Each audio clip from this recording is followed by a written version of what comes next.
प्रणाम, मेरा नाम पुनीत शर्मा है। मैं ज्योतिष, वास्तु, ऑरा हीलिंग, केपी नाड़ी भृगु, डिफरेंट ऑकल्ट मॉडलिटीज़ में वर्षों से कार्यरत हूँ।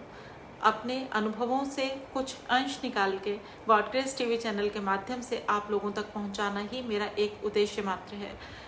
उम्मीद है मेरी आज की चर्चा आप लोगों को अच्छी लगेगी।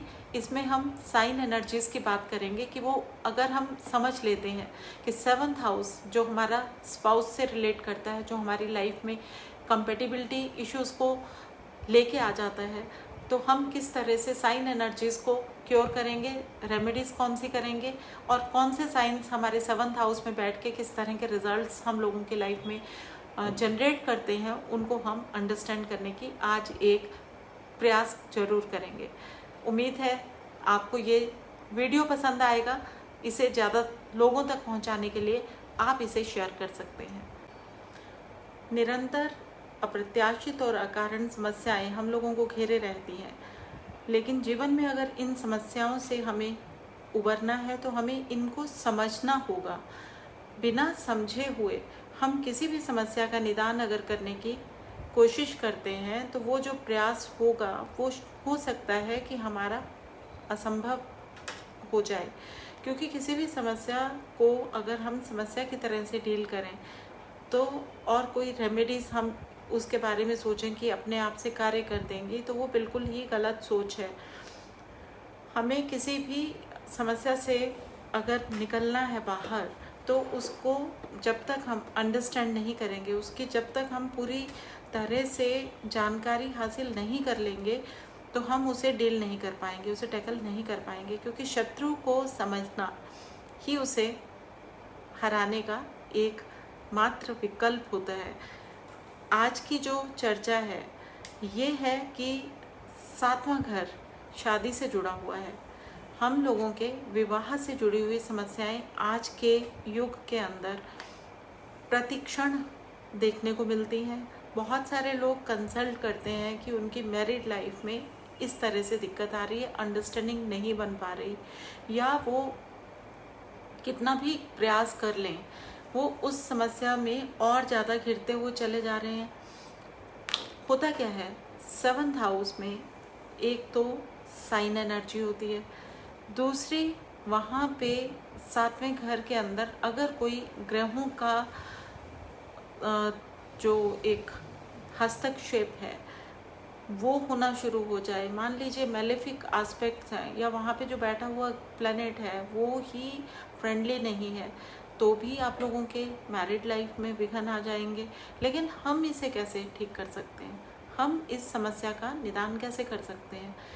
पहले ये समस्या शुरू होती है अंडरस्टैंडिंग से। एक चीज़ जिसे हम समझने का प्रयास करने की बात करते हैं वो ये है कि जब हम किसी की नेचर को, स्वभाव को जान जाते हैं, तो या तो हम उसके स्वभाव को एक्सेप्टेंस में ले आएँ, उसके स्वभाव के अनुरूप हम अपना व्यवहार करें, या हम उसकी जो एनर्जी है किस तरह से वो कन्विंस हो सकता है उसके ऊपर वर्क करें। और इसके अलावा जो एफर्ट्स होते हैं वो उस ग्रहों की शांति होती है, उन ग्रहों से रिलेट करती हुई वस्तुओं का दान होता है, मंत्र आराधनाएँ होती हैं।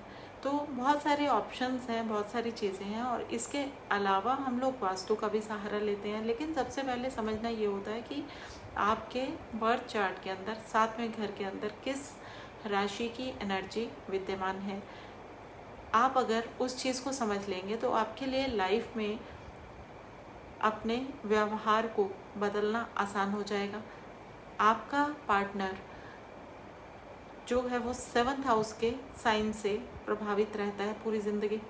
7वें घर के अंदर जिस तरह के साइन की एनर्जी होगी, मार्शियन एनर्जी है, फेमिनिन एनर्जी है, डोमिनेटिंग एनर्जी है, या किस तरह की वहाँ पे साइन की एनर्जी प्रेजेंट है, उसके ऊपर निर्भर करेगा आपके पार्टनर का, लाइफ पार्टनर का स्वभाव। अगर आप उस एनर्जी को समझ लेंगे तो आपके लिए कुछ भी असंभव नहीं है।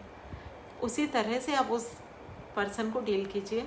जब आप वो डीलिंग समझ जाएंगे तो उसको कैसे समझना है, अपना अपना बर्थ चार्ट निकालिए, देखिए 7वें घर में क्या साइन लिखा है। 1 से लेके 12 तक साइंस वहाँ पे प्रेजेंट होंगे डिफरेंट असेंडेंट के अकॉर्डिंग। अगर वहाँ पे मार्शियन साइन है, यानी कि 1 और 8 मंगल से जुड़े हुए साइन है, तो आप समझ लीजिए कि आपका जो पार्टनर होगा उसका प्रयास रहेगा कि वो कमांड रखे अपने रिलेशनशिप में। वो हर एक एस्पेक्ट में अपनी डोमिनेंस चाहेगा, अपनी इंटरफेरेंस चाहेगा, या आपको वो हर चीज़ में लीडिंग उसमें मिलेगा कि उसका जो रोल रहे वो लीड करने का रहे। 8वीं राशि और फर्स्ट राशि दोनों में ही मंगल के एनर्जीज होते हैं, लेकिन क्योंकि एक जो है वो पूरा का पूरा जो है फायर से रिलेट करता है और दूसरा जो है वो वाटर से रिलेट करता हुआ साइन है, तो दोनों के जो कॉम्बिनेशन हैं वो डिफरेंट होने की वजह से 8 साइन की एनर्जी अगर आपके साथ में घर के अंदर है तो आप समझ लीजिए कि आपका लाइफ पार्टनर जो है वो इमोशनल तरीके से आप उसको डील करें, टैकल करें, उसको इमोशनल सपोर्ट की ज़रूरत रहेगी।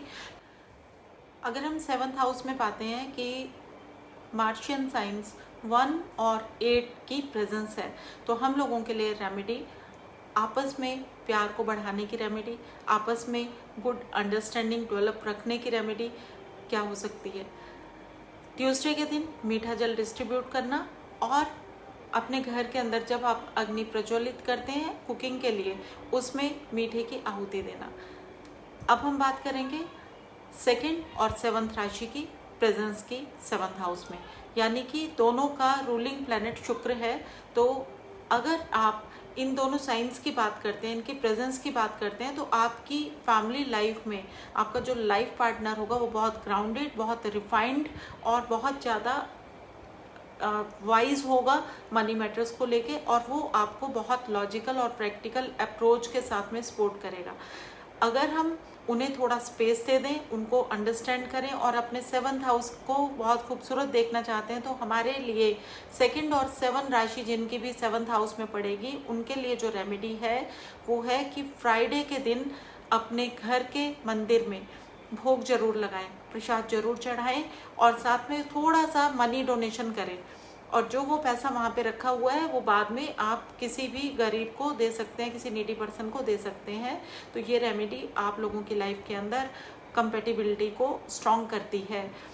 इसके बाद हम बात करेंगे 3 और 6 दोनों ही मरकरी से जुड़े हुए साइंस अगर आपके साथ में घर में प्रेजेंट हैं, यानी कि जेमिनाई और वर्गो का साइन अगर आपके 7th हाउस में है, तो आपको 2 चीज़ों का ध्यान रखना है। अपनी कम्युनिकेशन, अपनी स्पीच जो है वो आपकी बहुत ज़्यादा ऐसी होनी चाहिए कि दूसरा जो आपका लाइफ पार्टनर है, जिसके स्टार्स वहाँ पे 7th हाउस में बैठे हुए हैं, उनके साथ आर्गुमेंट्स को आप रोक पाएँ, क्योंकि आपका जो आर्गुमेंट होगा इंटरेस्ट बेस्ड होगा। आपका इंटरेस्ट कहीं और जाने का होगा, आपके लाइफ पार्टनर का इंटरेस्ट दूसरी दिशा में जाने का होगा, यानी कि आपके जो वैचारिक मतभेद हैं उनको आप कैसे दूर करेंगे। अपनी खामियां, हम अगर वहाँ पे वर्गो है तो आपका लाइफ पार्टनर हो सकता है कि अपनी खामियां ना देखे, लेकिन आपके अंदर जो कमियां हैं उन्हें आपको गिना गिना के दिखाए। अगर वहाँ पे जेमिनाई है तो हो सकता है कि उसके इंटरेस्ट और आपके इंटरेस्ट जो हैं बहुत ज़्यादा अलग हों। तो इनमें एक अंडरस्टैंडिंग को डेवलप रखने के लिए आपको डेली क्या करना है, आपको डेली बर्ड्स को खाना खिलाना है, यानी कि हरी मूंग की दाल, बाजरा आप बर्ड्स को खिलाएं, पानी लगाएं, तो ये आप लोगों की लाइफ में कंपेटिबल इश्यूज़ को क्योर करेगा। इसके बाद हम बात करते हैं नंबर 4, और नंबर 4 जो है ये मून का साइन है। अगर आपका 4 नंबर वहाँ पे है तो हो सकता है आपका लाइफ पार्टनर लॉजिकल चीज़ों से ना माने, वो इमोशनल एंगल से अगर आप उसको लॉजिक्स को साइड रख के उससे बात करेंगे तो वो आपके साथ में कंपैटिबल होगा। अगर हम आप चाहेंगे कि आपकी लाइफ बहुत अच्छी रहे, तो आप कोशिश कीजिए कि आप वाइट कलर की चीज़ें मंडे के दिन भगवान शिव को जरूर चढ़ाएं, यानी कि दूध जो है उसको आपको भगवान शिव को चढ़ाने से आपकी लाइफ में कंपैटिबिलिटी इश्यूज नहीं आएंगे। अब हम बात करते हैं लियो साइन की। अगर लियो आपका 7th हाउस में प्लेस्ड है तो आपका लाइफ पार्टनर थोड़ा सा इगोइस्टिक हो सकता है, जिद्दी हो सकता है कुछ एक मैटर्स को लेके, जहाँ पे उसकी सेल्फ एस्टीम के ऊपर बात आएगी, हो सकता है वहाँ पे डिफरेंसेस आपकी लाइफ में आ जाएं। तो उसको उसकी सेल्फ रिस्पेक्ट के अकॉर्डिंग टैकल करना अगर आप अंडरस्टैंड कर लेंगे तो ये अंडरस्टैंडिंग आप लोगों की लाइफ में बॉन्डिंग को क्रिएट करेगी। आपके लिए जो रेमेडी है वो ये है कि संडे के दिन आप अपने घर के अंदर कुछ भी ऐसा ज़रूर बनाएं, जैसे कि हलवा या गुड़ से और आटे से बनी हुई कोई भी स्वीट आप बनाएं और उसके बाद में वो घर के लोग एक बार ज़रूर उसको खाएं। अगर आप नहीं बना सकते तो गुड़ का सेवन संडे को ज़रूर करें। भगवान सूर्य को जल ज़रूर दें। इससे आपकी लाइफ में कंपेटिबल जो प्रॉब्लम होते हैं, इश्यूज होते हैं, वो अपने आप से सॉर्ट आउट हो जाएंगे। अगर हम बात करते हैं शनि से रूल्ड साइंस की, अगर हम बात करते हैं 10 और 11 अगर आपके 7th हाउस में है तो आपका लाइफ पार्टनर कैसा होगा? आपका लाइफ पार्टनर लॉजिकल होगा। आपका लाइफ पार्टनर हो सकता है कि आपको लॉजिक्स के साथ देखना चाहिए, और आपने हमेशा देखा होगा कैप्रिकॉर्न के ऑपोजिट, क्योंकि कैंसर साइन होता है जो कि इमोशनल साइन है। तो आपको अपने इमोशंस को साइड में रख के उसके लॉजिक्स को अंडरस्टैंड करने की आदत डालनी पड़ेगी। अगर वहाँ पे एक्वेरियस साइन होगा तो हो सकता है कि आपके लाइफ पार्टनर का ज़्यादा ध्यान आपके फंड्स को, आपके सोशल लाइफ को ज़्यादा वो हाईलाइट करके चलना पसंद करे, उसको सोशलाइट लाइफ जो है ज़्यादा पसंद हो, और आप हो सकता है बहुत डिफरेंट नेचर के हैं, तो वो भी कंपेटिबिलिटी में एक इशू बन सकता है। तो आप अंडरस्टैंड कीजिए उस साइन की एनर्जी को, और आप उसकी तरह से अपने आप को ढालने की कोशिश तो कर सकते हैं एक बार। अगर आप नहीं करना चाहते हैं तो आप किस तरह से अपने लाइफ के अंदर चीज़ों को ठीक रख सकते हैं? आपके लिए जो रेमेडी है वो ये है कि आपको अपने घर के अंदर शनिवार के दिन ज़रूर अपने हाथ से चाय बना के अपने हेल्पर्स को पिलानी चाहिए।